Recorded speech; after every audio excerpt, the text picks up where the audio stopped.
दोस्तों, किन्नर समुदाय समाज से अलग ही रहता है और इसी कारण आम लोगों में उनके जीवन और रहन सहन को जानने की जिज्ञासा बनी रहती है। किन्नरों का वर्णन ग्रंथों में भी मिलता है। तो चलिए दोस्तों, आज के इस वीडियो में बताते हैं आपको किन्नर समुदाय से जुड़ी कुछ खास बातों के बारे में। बता दें कि ज्योतिष के अनुसार स्पर्म की अधिकता से पुत्र उत्पन्न होता है, रक्त की अधिकता से कन्या उत्पन्न होती है। स्पर्म और रक्त अगर समान हो तो किन्नर संतान उत्पन्न होती है। महाभारत में जब पांडव 1 साल का अज्ञातवास काट रहे थे, तब अर्जुन 1 साल तक किन्नर बृहन्नला बनकर रहे थे। पुराने समय में भी किन्नर राजा महाराजाओं के यहाँ नाचना गाना करके अपना जीविका चलाते थे। महाभारत में बृहन्नला यानी कि अर्जुन ने उत्तरा को नृत्य और गायन की शिक्षा दी थी। किन्नर की दुआएं किसी भी व्यक्ति के बुरे समय को दूर कर सकती हैं। अगर धन लाभ चाहते हैं तो किसी किन्नर से एक सिक्का पर्स में लेकर रख लें। एक मान्यता है कि ब्रह्मा जी की छाया से किन्नरों की उत्पत्ति हुई है, जबकि दूसरी मान्यता ये है कि अरिष्टा और कश्यप ऋषि से किन्नरों की उत्पत्ति हुई है। पुरानी मान्यताओं के अनुसार शिखंडी को किन्नर ही माना गया है।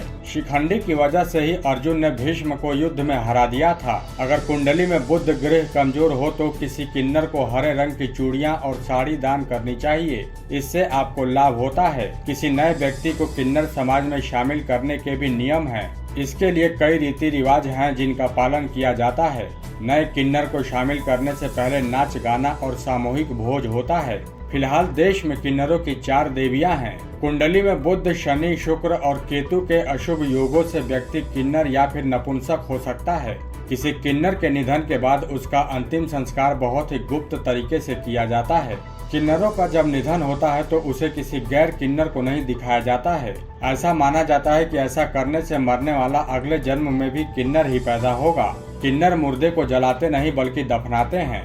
किन्नरों की शव यात्राएं रात्रि को निकाली जाती हैं। शव यात्रा को उठाने से पहले जूते चप्पलों से पीटा जाता है। किन्नर के मरने के उपरांत पूरा किन्नर समुदाय 1 सप्ताह तक भूखा रहता है। किन्नर समुदाय में गुरु शिष्य जैसे प्राचीन परंपरा आज भी यथावत बनी हुई है।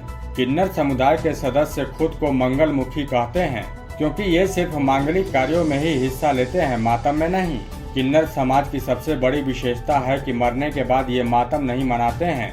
किन्नर समाज में मान्यता है कि मरने के बाद इस नर्क रूपी जीवन से उनको छुटकारा मिल जाता है, इसलिए मरने के बाद वो खुशी मनाते हैं। ये लोग खुद के पैसों से कई दान कार्य भी करते हैं ताकि फिर से उन्हें इस रूप में पैदा न होना पड़े। देश में हर साल किन्नरों की संख्या में 40-50 हजार की वृद्धि होती है। देश भर के तमाम किन्नरों में से 90% ऐसे होते हैं जिन्हें बनाया जाता है। समय के साथ किन्नर बिरादरी में वो लोग भी शामिल होते चले गए जो जनाना भाव रखते हैं। किन्नरों की दुनिया का एक हैरान करने वाला सच ये भी है कि ये समाज ऐसे लड़कों की तलाश में रहता है जो खूबसूरत हो, जिसकी चाल ढाल थोड़ी कोमल हो और जो ऊंचा उठने के ख्वाब देखता हो। ये समुदाय उसे नजदीकी बढ़ाता है और फिर समय आते ही उसे बदिया कर दिया जाता है, जिसके बाद वो कभी लड़का नहीं रहता है। तो दोस्तों, ये थी किन्नर समाज से जुड़ी हुई कुछ दिलचस्प बातें। आपको हमारी ये जानकारी कैसी लगी, आप हमें कमेंट करके बताएं। और ऐसे दिलचस्प वीडियो को पाने के लिए आप हमारे चैनल को सब्सक्राइब करना ना भूलें।